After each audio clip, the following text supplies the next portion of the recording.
Abu Sa'id Al-Khudri radhiyallahu an meriwayatkan bahawa Rasulullah sallallahu alaihi wasallam bersabda, As-sa'ah tidak akan berlaku sebelum makhluk pemangsa bercakap-cakap dengan manusia, dan sehingga hujung cambuk dan tali kasutnya berbicara dengannya, dan pahanya pula memberitahu apa yang berlaku pada keluarganya sewaktu ketiadaannya. Dalam artikel pertama yang bertajuk Cabaran Sains dan Teknologi, telah dijelaskan bahawa hadis ini merujuk pada kecerdasan buatan atau Artificial Intelligence, AI.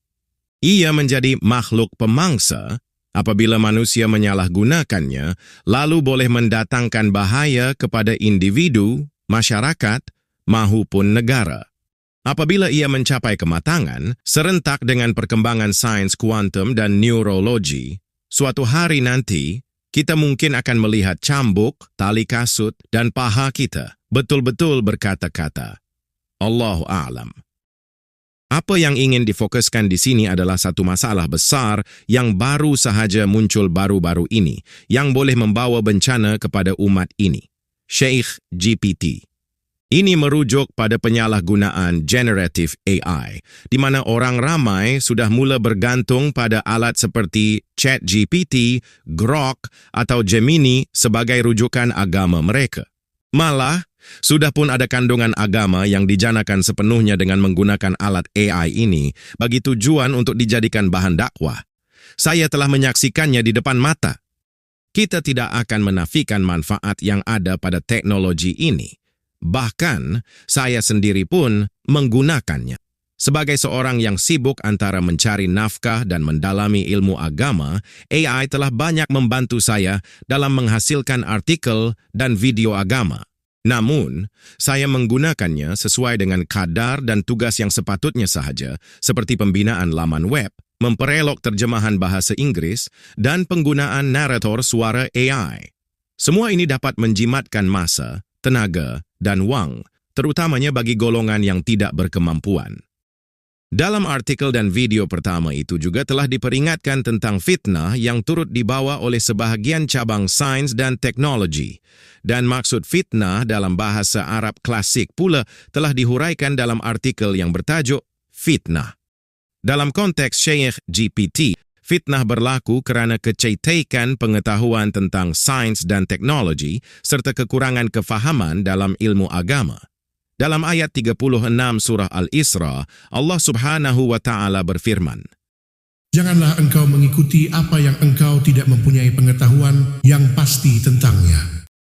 Ayat ini mengajar kita akan kepentingan untuk membekalkan diri dengan ilmu yang secukupnya sebelum melibatkan diri dalam sesuatu perkara. Usahlah terburu-buru, kerana sebagaimana sabda Rasulullah sallallahu alaihi wasallam dalam Musnad Abu Ya'la 4256, sikap terburu-buru itu datangnya daripada syaitan. Dan untuk melengkapkan ayat Quran itu tadi, kerana pendengaran, penglihatan, dan hati akan diminta pertanggungjawaban. Kepada mereka yang telah mengangkat generative AI sebagai syekh mereka, tanyalah dirimu sendiri 3 soalan ini. Pertama, adakah Anda benar-benar mengenali sifat-sifat generative AI sehingga Anda boleh menjadikannya sumber rujukan ilmu agama yang diyakini? Kedua, apakah dalil yang menyokong tanggapan Anda bahawa generative AI adalah makhluk yang alim dalam soal agama ini? Dan ketiga, sudahkah Anda merujuk ulama dan mendapatkan kebenaran untuk membenarkan generative AI mengambil alih peranan mereka? Marilah sama-sama kita melihat jawapan kepada 3 soalan ini. Pertama, credibility generative AI sebagai sumber yang boleh diyakini tanpa ragu. Dalam satu wawancara di sebuah platform media sosial, Dr. Walid Kadus, Chief Scientist di Anyscale, dan seorang pakar yang terkenal dalam bidang kecerdasan buatan dan pembelajaran mesin dengan lebih 15 tahun pengalaman di Silicon Valley, telah ditanya adakah beliau mempercayai maklumat yang dijana oleh AI. Beliau menjawab dengan tegas, tidak. Antara sebab utama yang beliau sebutkan adalah halusinasi.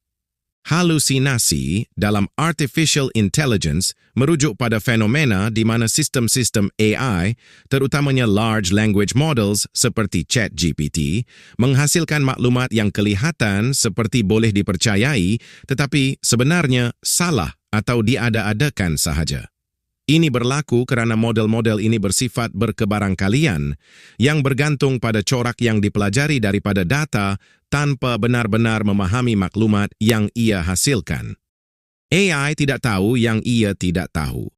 Akibatnya kadangkala ia boleh memandai-mandai dengan yakinnya kerana ia tidak sedar tentang kekurangan ilmunya. Dalam blognya OpenAI, syarikat yang menghasilkan ChatGPT, menulis pada 30 November 2022. Kadangkala, ChatGPT menulis jawapan yang kedengaran meyakinkan, tetapi sebenarnya salah dan karut. Dalam surat berita MIT Technology Review bertajuk It's Time to Talk About the Real AI Risks yang diterbitkan oleh Massachusetts Institute of Technology, MIT, pada 12 Jun 2023, pemberita senior Tate Ryan Mosley menyuarakan kebimbangan tentang isu halusinasi dalam artificial intelligence yang mungkin tidak dapat dibetulkan lagi. Sundar Pichai, CEO Google, dalam satu temu ramah bersama CBS pada 16 April 2023 menyatakan, Tiada seorang pun dalam bidang ini yang telah berjaya menyelesaikan masalah halusinasi. Semua model sememangnya menghadapi isu ini. Meskipun terdapat pelbagai dakwaan bahawa isu halusinasi dalam AI dapat diatasi, namun setelah bertahun-tahun dan hingga saat artikel ini ditulis, masalah ini tetap belum dapat diselesaikan sepenuhnya. Walaupun terdapat kemajuan dalam data latihan, algoritma, dan kaedah penalaan halus, sistem AI masih boleh menghasilkan maklumat yang tidak tepat dan mengelirukan. Kesimpulannya, AI bukanlah sumber rujukan ilmu agama yang boleh diyakini tanpa ragu. Dalam bidang ilmu hadis, apabila seorang perawi didapati pernah berbohong, meskipun pembohongan itu tiada dalam hadisnya yang spesifik, semua riwayat hadisnya diklasifikasikan sebagai matruk atau ditinggalkan. Maka, Gen AI chatbot seperti ChatGPT, Grok, dan Gemini yang terbukti pernah mereka-reka jawapan serta menjanakan maklumat yang salah, mestilah ditinggalkan apabila ia melibatkan hal ehwal agama. Sekarang, mari kita lihat contoh bahaya yang boleh menimpa umat Islam. Meskipun senario ini hanyalah rekaan, ia boleh betul-betul berlaku dalam masyarakat kita. X meminta ChatGPT menghasilkan karangan pendek agama yang kemudiannya disebarkan di media sosial dengan menamakan dirinya sebagai penulisnya. Melihat respons yang positif, X semakin bersemangat untuk menghasilkan lebih banyak lagi. Suatu hari, tanpa disedari, oleh kerana tidak pernah menyimak, malah tidak tahu pun cara-cara membuat seimakan kerana tidak pernah belajar agama, X telah menyebarkan sebuah hadis palsu yang direka oleh chatbot itu dengan menyandarkannya kepada Nabi Muhammad sallallahu alaihi wasallam. Baik, mari kita meneliti kesalahan-kesalahan yang dilakukan oleh X. Pertama, plagiarisme. Dalam Sahih Al-Bukhari 6094, Rasulullah sallallahu alaihi wasallam bersabda, Pembohongan itu membawa kepada kejahatan, dan kejahatan itu membawa ke neraka. Kedua, sabda Nabi sallallahu alaihi wasallam dalam Sahih Muslim 5.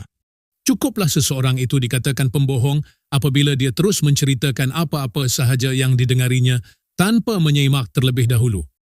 Ketiga, Ibnu Taimiyah rahimahullah dalam Majmu' Al-Fatawa 10449 berkata, Sesiapa yang bercakap tentang Islam tanpa ilmu adalah seorang pembohong meskipun dia tidak berniat untuk berbohong.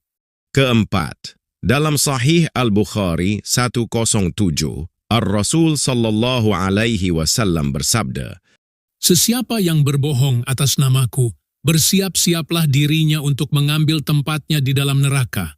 Dan kelima, apabila orang yang membaca karangannya mengamalkan amalan yang direka-reka.